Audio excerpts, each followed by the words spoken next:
बेहद की परम शांति, बेहद की परम शांति। तो हमारा अध्यात्म का बल है, आत्मा का बल है। सबसे कीमती, सबसे कॉस्टली, सबसे इम्पोर्टेंट वही है इस समय जीवन में। देखो हर जगह कितना कुछ बदलता जा रहा है, कितना बदलाव आता जा रहा है। तो ये समझने की बात है, अनुभूति की बात है कि आत्मबल से बड़ा और कुछ भी नहीं है। बस भौतिक जगत की जो मटेरियल है, भौतिक जगत की कोई भी चीज़ इस समय किसी के काम नहीं आ रही है। ये वास्तविक सत्य है जो हर मनुष्य को अनुभूति हो रही है ना। तो इस आध्यात्म के बल को, आत्मा के बल को और आत्म बल को बढ़ाने का सिर्फ एक ही रास्ता है, वो है ज्ञान, स्वयं पे विश्वास और आपके रचयिता, हमारे आत्मा के रचयिता पे संपूर्ण विश्वास। बिल्कुल, बापूजी ने इसके ऊपर एक वीडियो भी बनाया था जिसमें लाइफ आफ्टर डेथ वाला वीडियो है और करीबन 21 लाख लोगों ने इस वीडियो को देखा है और 12,000 से ज़्यादा लोगों ने उस वीडियो को लाइक भी किया है।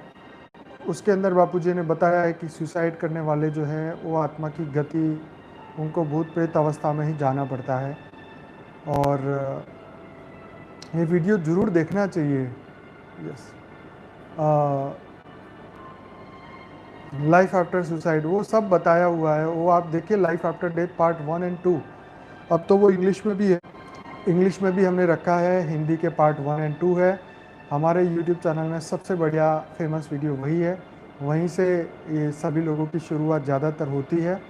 आप ज़रूर से देखिए, आध्यात्म का बल बढ़ाइए, सब लोग मिलके अपनी ड्यूटी पूरी करिए, हिम्मत बढ़ाइए। सब कुछ होने के बाद भी एक आशा, आशा जब इंसान खो देता है, जब अपने आप को तो प्यार करता है, अपने आप को दुख से बचाने के लिए जो है वो आत्महत्या भी कर लेता है, परंतु उस परमात्मा पे विश्वास नहीं रखता कि भाई आज बुरे दिन आए हैं तो वो तुम्हें शक्ति भी देगा इसको झेलने की। ठीक है, तो डिप्रेशन का जो है कारण शरीर डिस्चार्ज हो जाता है, ये बापूजी ने वीडियो में बताया है। और कारण शरीर डिस्चार्ज होने के कई रीज़न हो सकते हैं, परंतु डिप्रेशन में बहुत सारे लोग जो हैं अभी आ चुके हैं इस धरती लोक पे, क्योंकि सब कुछ उनकी इच्छा से नहीं हो रहा है ना। फ्री विल जो इंसान सोचता है ऐसा नहीं होता है, अपने कर्मों के अनुसार होता है। पर ये बात समझने के लिए पता नहीं, एक लाइन समझने के लिए कितने जन्म चाहिए इंसान को, आई डोंट नो कितने जन्म चाहिए। क्या इंसान को इतना समझ में नहीं आता है? क्या इतना हम लोगों को नहीं समझा सकते कि जो भी हो रहा है कर्मों के अकॉर्डिंगली हो रहा है? तो हिम्मत बनाए रखिए, बुरे कर्म आए तो बुरा आ रहा है, जैसे ही वो कर्म की गति चली जाएगी तो नए कर्म अच्छे आएंगे, तो आज से अच्छे करने शुरू कर दो, किसी ने रोका नहीं है ना। अगर आपके जीवन में थोड़ी सी भी बुराई आ रही है तो आपको ये समझ लेना चाहिए कि आप अच्छे कर्म करने का समय आ चुका है, अपने आप को बदलने का समय आ चुका है, अपने लाइफस्टाइल को बदलने का समय आ चुका है। तो मनुष्य को हर पल हर घड़ी तैयार रहना चाहिए अपने आप को बदलने के लिए। ये भीष्म पितामह की तरह नहीं, मैंने एक बार प्रतिज्ञा कर ली तो कर ली, ऐसा नहीं होना चाहिए। ऐसे लोग जो है जो एकदम अक्कड़ बन के रहते हैं, मैंने एक बार ठान लिया तो मैं करके ही छोड़ता हूँ, ऐसा नहीं होता है। कृष्ण ने देखो कितनी बार बोली, कितनी बार अपनी बातों को, अपनी प्रतिज्ञा को भी जब देखा कि अर्जुन लड़ाई करने को मना कर रहा है तो उन्होंने खुद हथियार उठा लिए कि भाई मैंने प्रतिज्ञा तो ली थी लेकिन मैं समय देख के अपनी बदल भी लूँगा, ऐसा नहीं है। तो इंसान को परिवर्तनशील होना चाहिए। बदलाव एक बहुत इम्पोर्टेंट गुण है अपने जीवन का। जहाँ पर भी पता चले कि मैं गलत हूँ, मेरे से गलत हो रहा है या मेरे अंदर कुछ बुराई आई है, इमीडिएटली अपने आप को बदल लो, तो आप उसके दुख से बाहर निकल जाएंगे, है ना। और अगर आप उस गलती से बाहर निकल जाएंगे ना, तो आपको सबसे बड़ा खुशी तभी होगी कि देखो मैंने अपने आप को बदल लिया, मैंने अपनी गलती को सुधार लिया, कितनी बड़ी बात है। तो इंसान के पास वो होप नहीं है। मेरा एक था ना वीडियो, पावर ऑफ होप वाला। तो सबको हमें अच्छी आशा देनी है, सबको अच्छी शक्ति देनी है। हमारी बुक है लाइफ आफ्टर डेथ वाली, आत्माराम बी पटेल ने लिखी है, उसके ऊपर भी मेरा विचार है। वो गुजराती में है, परंतु उसको हिंदी या हिंदी में एटलीस्ट हम उसको डिस्कस करें, कुछ रिव्यू टाइप छोटा सा बनाए, बहुत अच्छा रहेगा। मेरा भी विचार है, मौका मिलेगा तो करेंगे। पर बहुत सारी चीज़ें ऐसी है जो अनएक्सप्लेन है, जिसको हम अपने आत्मा के बल से ही एक्सप्लेन कर सकते हैं, अपने कर्म के। क्योंकि देखो, जब अच्छे कर्म आते हैं तभी हमारे अंदर वो गुण आता है, वो शक्ति आती है कि उस बात को हम समझ पाए। नहीं तो पूरी एक छोटी सी बात को समझने के लिए पूरी ज़िंदगी निकल जाती है। तो इसीलिए एक्सपीरियंस वाले लोगों को हर जगह ढूंढा जाता है कि उन्होंने इस जीवन में उनको एक्सपीरियंस किया है। तो हमें भी ऐसी लाइफ जीनी है, स्पिरिचुअल लाइफ जीनी है, ताकि हम आने वाले लोगों को जो है स्पिरिचुअल लाइफ के बारे में कुछ सिखा सके, अपने जीवन की अनुभूति लोगों को बता सके। अपने जीवन में जो ये लाइफ जी रहे हैं, इस लाइफ के अंदर जो हमने अनुभूति, जो सीखा, जो जाना, जो महसूस किया, वो लोगों को बता पाएँ। तो इसीलिए अपने लाइफ को नॉर्मल लाइफ के तरीके से ना जिए, एक मनुष्य की तरह, जो एक जानवर की ज़िंदगी है, खाना पीना जीना मरना, इससे ऊपर उठ के अपना जीवन जिए, बदलिए फटाफट। समय कम है, हमारे पास भी समय कम है। मैं तो आपको ये बता रहा हूँ कि आशा एक कितनी बड़ी चीज़ है ना। जो हो रहा है सब कल्याणकारी। बापूजी बोलते हैं, बेहद का परम परम परम अच्छा हो रहा है, बेहद का परम परम परम अच्छा हो रहा है। ड्रामा का हर सीन कल्याणकारी है।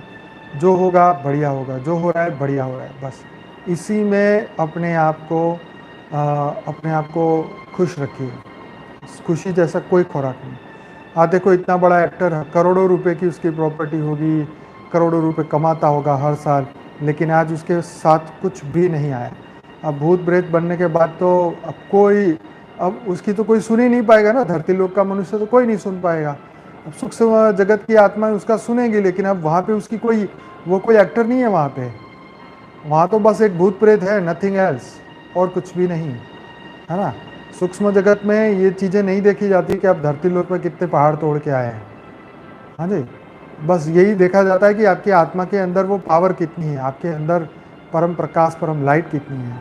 वही आपकी रियल पहचान है ना। तो इसी चीज़ को लेने के लिए, अपनी आत्मा में ये गुण बढ़ाने के लिए हम धरती पे आए हैं। तो ये अपने अंदर हमेशा इस बात को अपने अंदर अंतरात्मा में उतार लीजिए। जो हो रहा है उसका एक साक्षी दृष्टा, जो हो रहा है उसको होने दीजिए, जो कर रहा है उसको करने दीजिए। हम उसकी गति को, कर्मों की गति को ना रोक सकते हैं ना बदल सकते हैं। हाँ, ये है कि हम सही समय पे उसको आत्मज्ञान दे तो वो अपने आप को स्व परिवर्तन करे, तो वो उसकी फ्री विल है, उसकी चॉइस है ना। तो हर व्यक्ति को अपनी चॉइस खुद स्वीकार करनी है। यहाँ पे हम इतना अच्छा ज्ञान देते हैं, समझाते हैं, अनुभूति कराते हैं। तो अपनी अनुभूतियों को बढ़ाइए, अपनी अनुभूतियों को नेगेटिव मत होने दीजिए। जितने आप पॉजिटिव बनेंगे, दुनिया के आपके ही विचार दुनिया को काम आने वाले हैं। आपके ही पॉजिटिव वाइब्रेशंस पूरी दुनिया में जाने वाले हैं, है ना। तो हताश मत होइए, डिप्रेशन में मत आइए, अपनी हिम्मत को और बढ़ाइए, जितना हो सके इतनी हिम्मत बढ़ाइए। देखिए, आपके अंदर कितनी अनंत आनंद सूर्यों की शक्ति है। हाँ जी, परम परम परम परम शक्तियाँ हैं। Yes, it's time to fearless. किस बात का डर है? हमें जब आत्मज्ञान हो चुका है, हमें परमात्मा का पता पड़ चुका है, हमें कहाँ जाना है ये भी पता चल चुका है, फिर किस बात का डर है? जब हमें पता है कि हम इस धरती लोक में कुछ ही समय के लिए, फिर किस लिए? ये तो ठीक है, अब धरती लोक पे ये ज्ञान देना था, अब तो हमारा वो भी काम पूरा हो गया। अब फैलता रहेगा, जो फैलाएगा बस उसके भाग्य बनने, बाकी क्या है। इस टाइम तो देखो, सबके सामने, सबके पास लिमिटेड टाइम है। ये शरीर का भी लिमिटेड टाइम है, इस धरती लोक का भी लिमिटेड टाइम है। तो ज्ञान जहाँ तक जिस तक पहुँचता है हम पहुँचा रहे हैं। आप लोग भी सोशल मीडिया का सही उपयोग करिए। इतने अच्छे बापूजी के वीडियो के लिंक है, सभी ग्रुपों में फॉरवर्ड करिए, फेसबुक में डालिए, जहाँ जहाँ पर भी आपके कॉन्टैक्ट्स हैं वहाँ पहुँचाइए। इससे बड़ी सेवा और क्या होगी। देखो, हम अपने आप को कितना प्रेम करते हैं कि हम अपने आप को दुख ना झेलना पड़े, इसलिए हमने मृत्यु एक्सेप्ट कर ली, है ना। परंतु ये नहीं पता चला कि जब हम इस धरती लोक से जब जाएंगे तो अपने कर्म का झोला तो भी साथ में ही है ना, कर्म का बोझा तो है ही हमारे साथ। यस। तो ये जो कर्म का बोझ है वो हम कैसे उतारेंगे? इसको चुकाना पड़ेगा इस धरती लोक पे। यस, ये मृत्यु के बाद भी चुकाना पड़ेगा, जन्म लेके भी चुकाना पड़ेगा। Suicide is a not remedy, कोई उपाय नहीं है। हर वक्त अपने आप को आगे बढ़ाइए, हर पल निराशा के ख़त्म करते जाइए। हम सब साथ में मिलके योग क्यों कर रहे हैं? हम सबको एक साथ बल मिले, एक साथ हम इसीलिए बैठे हैं। हमारे वाइब्रेशन एक दूसरे को टच हो रहे हैं। जब आपके मैसेज आते हैं, जब मैं आप देखता हूँ, तो हम सब एक जुड़े हुए हैं, अंदर से जुड़े हुए, भले नहीं दिख रहा है ना। तो ये एक पावर है, हम आपस में जुड़े हुए हैं, एक पॉजिटिव वाइब्रेशन कितने हम एक दूसरे को हम फील कर रहे हैं। तो इस फीलिंग को बढ़ाइए, जरूर कर्मातीत अवस्था की ओर जाइए, आगे बढ़िए, योग लगाइए, सब कुछ ठीक हो जाएगा, है ना। एक समय ऐसा आएगा जब हमारा फोकस जब ज्ञान और योग पे होगा, सब कुछ ठीक हो जाएगा। पर चिंता मत करिए, बस आपने विश्वास कर लिया है कि बेहद के बाप आ चुके हैं, हम उनको मिल चुके हैं, उनका ज्ञान हम एक्सेप्ट कर चुके हैं, बस उसी राह पे हम चल पड़े हैं। बस फिर सब जवाबदारी उसकी है, वो कहाँ ले जाएगा, कैसे ले जाएगा, क्यों ले जाएगा, कब ले जाएगा, हमें उतना नहीं सोचना है, हमें बस उस रास्ते पर चलना है। ये ही हमारी ड्यूटी है, ठीक है। कर्मातीत अवस्था आज आए, कल आए, परसों आए, या परिवर्तन के दिन आए, उसका टेंशन नहीं लेना है। जो करना है हमने बस अपने हिसाब से चलते रहना है, चलते रहना है, रुकना नहीं है। बस रुक गए तो रुक गए, रुकना नहीं है, बस आगे बढ़ो, आगे बढ़ो। हर चीज़ को भूलते जाओ, हर चीज़ को भूलते जाओ, हर बुराई को भूलते जाओ, मन की सभी दुख को भूलते जाओ। मन तुम्हारा करोड़ों बार तुम्हें गिराए तो भी भूल जाओ उसे। हम मन नहीं है, हम बुद्धि नहीं है, हम संस्कार नहीं है, हम आत्मा है, हम बेहद की आत्मा है, करोड़ों सूर्य की शक्ति है। हो सकता है मन आपको विचलित कर दे थोड़े दिन के लिए, थोड़े समय के लिए, लेकिन इससे कभी भी झुकना नहीं है, मन से डरना नहीं है, अपने आप को गिल्टी फील नहीं करना है, अपने आप को दुख नहीं देना है, समझ गए। समय पे छोड़ दीजिए, बस। परम शांति।